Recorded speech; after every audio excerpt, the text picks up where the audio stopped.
ये सच्चाई है कि हमारे गरीब को न्याय नहीं मिल रहा है। हमारे गरीब और खासकर पिछड़े और दलित समाज के जो लोग हैं उनके साथ हर स्तर पर भेदभाव हो रहा है। अगर वो अपनी सामान्य समस्या को भी लेकर के जाएं तो भी अधिकारी अनसुनी कर रहे हैं। और कई बार हम लोग सुनते हैं कि जो कुर्सी पे बैठे लोग हैं वो अपमानित कर रहे हैं। और हमारे गांव के लोग और गरीब कई बार योजनाओं को भी नहीं समझ पाते हैं कि योजना हमारे लिए है और इस योजना से हमें कैसे लाभ मिलेगा। उसके लिए भी कई बार वो राजधानी लखनऊ तक आते हैं।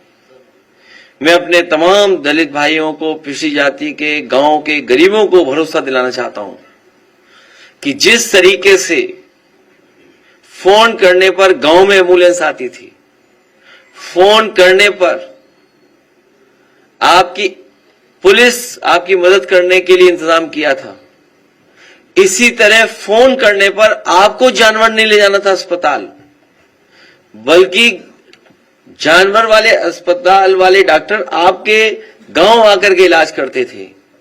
तो तमाम जो योजनाएं हैं लाभकारी योजनाएं, जिसमें घर मकान हो, न्याय के लिए हो, आपको मुख्यालय अधिकारी के पास नहीं भागना पड़ेगा, अधिकारी आपके पास आकर के सुनवाई करेगा और आपको न्याय दिलाने का काम करेगा।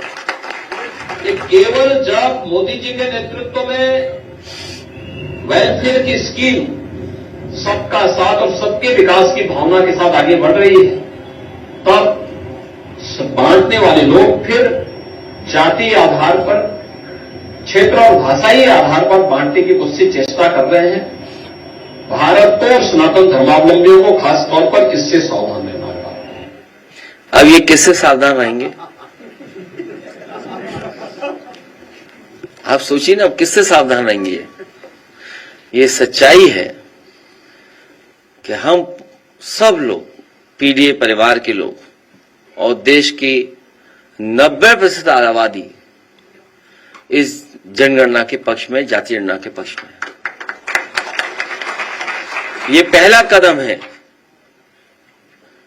ये पहला कदम है। इसके बाद हम सबको अपनी आबादी के हिसाब से हक और सम्मान मिल जाए, यही हमारे बाबा साहब भीमराव अम्बेडकर जी का सपना था, यही हमारे संविधान की प्रस्तावना है।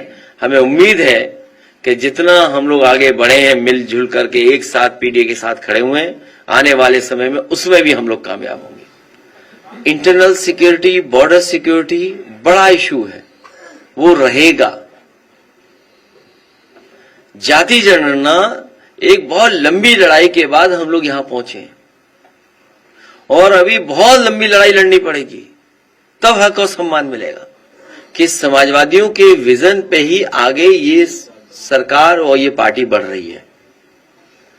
हमें समाजवादियों की इस बात के लिए गर्व है कि सबसे पहले डिफेंस के लिए और एयरफोर्स के लिए वो इंफ्रास्ट्रक्चर क्रिएट किया।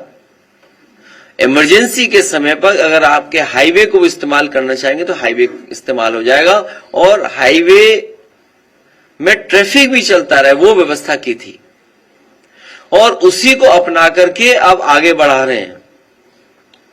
लेकिन ये जो सड़क बनाने के मॉडल हैं, हाइब्रिड मॉडल,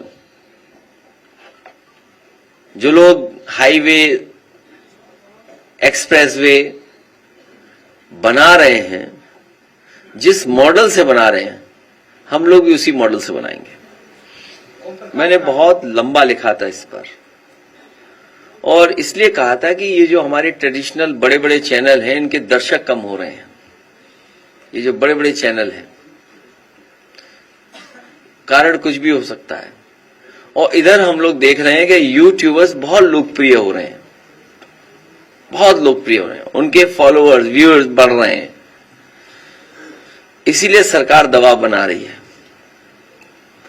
उनके घटते दर्शक और उनके समर्थक भी अब वो चैनल नहीं देख रहे हैं।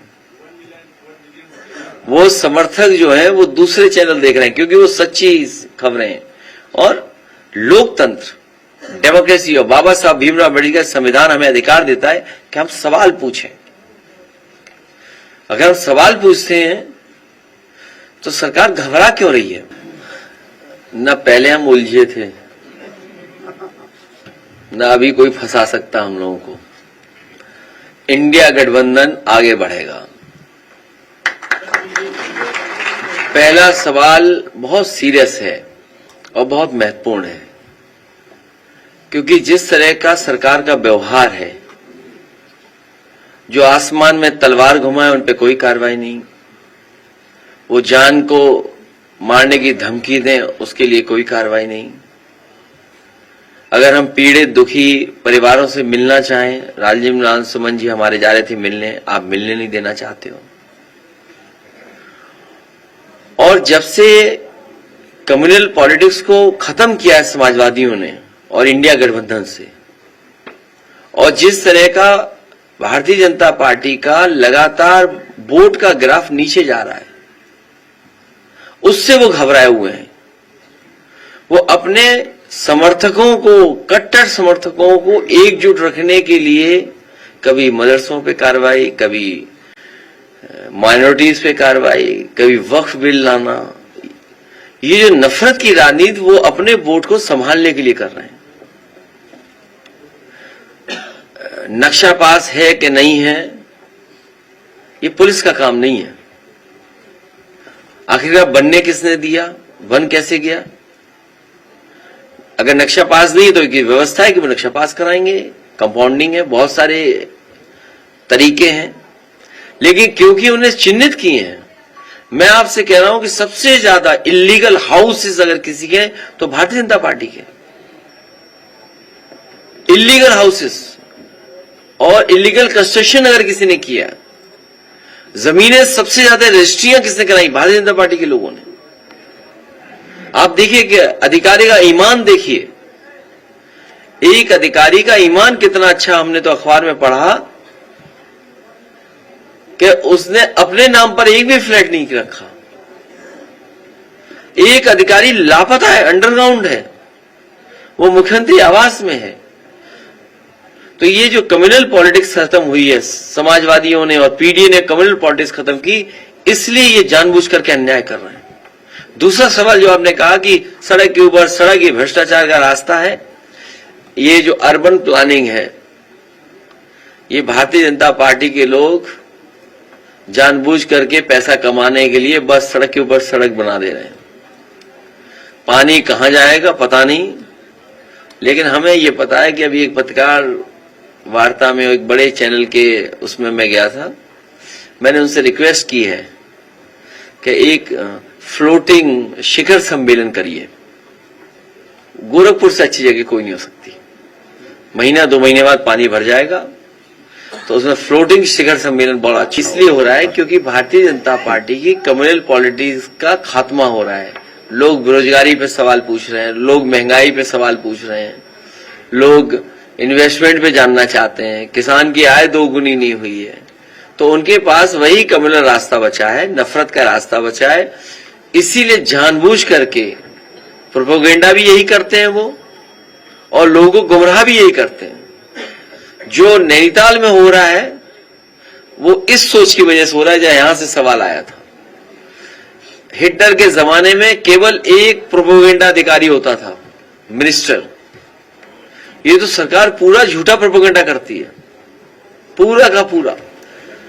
कितना समझाया आपको, एक भी बिजली का कारखाना नहीं लगाया इन्होंने। कोई बिजली का कारखाना लगाओ तो बताइए। आप लोग भी जाते होंगे उनकी प्रेस कॉन्फ्रेंस में, उनसे पूछा करिए आप कि भाई कोयले से बिजली बनाने वाला कोई कारखाना दिल्ली से आपने मेहनत करके लगवाया कि नहीं लगवाया? एक भी बड़ा कारखाना नहीं लगवाया। जो आज उत्तर प्रदेश में बिजली बन रही है, सबसे ज्यादा देन उत्तर प्रदेश की बिजली बनाने में समाजवादियों की है। सबसे ज्यादा सबस्टेशन बनाए, सबसे बड़ी ट्रांसमिशन लाइनें बनाई, ये रख रखाव भी नहीं कर पाए। जो एक योजना दिल्ली सरकार की थी, सबसे पहले उत्तर प्रदेश उसमें शामिल हुआ, और उसका परिणाम ये हुआ कि जो आपकी कंपनीज थी बिजली विभाग की, वो कंपनीज का घाटा कम किया और सरकार ने बियर किया। सरकार ने अपने बजट से पैसा दिया कंपनियों के फाइनेंशियल उसको ठीक करने के लिए, और ये सरकार आई, पूरा विभाग खा गई, ये लोग घाटे में पहुंच गया। तो ये छड्डी नहीं और क्या करेंगे, बेचेंगे नहीं तो और क्या करेंगे। ये प्राइवेटाइजेशन जानबूझ कर रहे हैं, और आने वाले समय में जाति जनगणना के बाद ये बात उठेगी कि प्राइवेट संस्थाओं में भी आरक्षण होना चाहिए। ये पूंजीपतियों का फायदा नहीं, ये भारतीय जनता पार्टी ही पूंजीपतियों के लोगों की है। ये स्कीम बनाते हैं मुनाफे की, ये हर स्कीम बनाते हैं अपने पैसे कमाने के लिए। स्कीम जनता की सुविधा के लिए नहीं बनाते, और हर काम सपनों में कर रहे हैं लोग। समाजवादी सरकार बनेगी तो ओल्ड पेंशन स्कीम को लागू किया जाएगा, आउटसोर्स को स्टेप बाय स्टेप खत्म किया जाएगा, परमानेंट सरकारी नौकरी दी जाएगी, और अग्निवीर व्यवस्था खत्म हो, उस दिशा में भी मांग सकते हो। कांग्रेस की सरकार नहीं, अब वो डाटा ये देंगे नहीं, ये तो नया डाटा लाएंगे। इसलिए हमें आपको सावधान भी रहना पड़ेगा।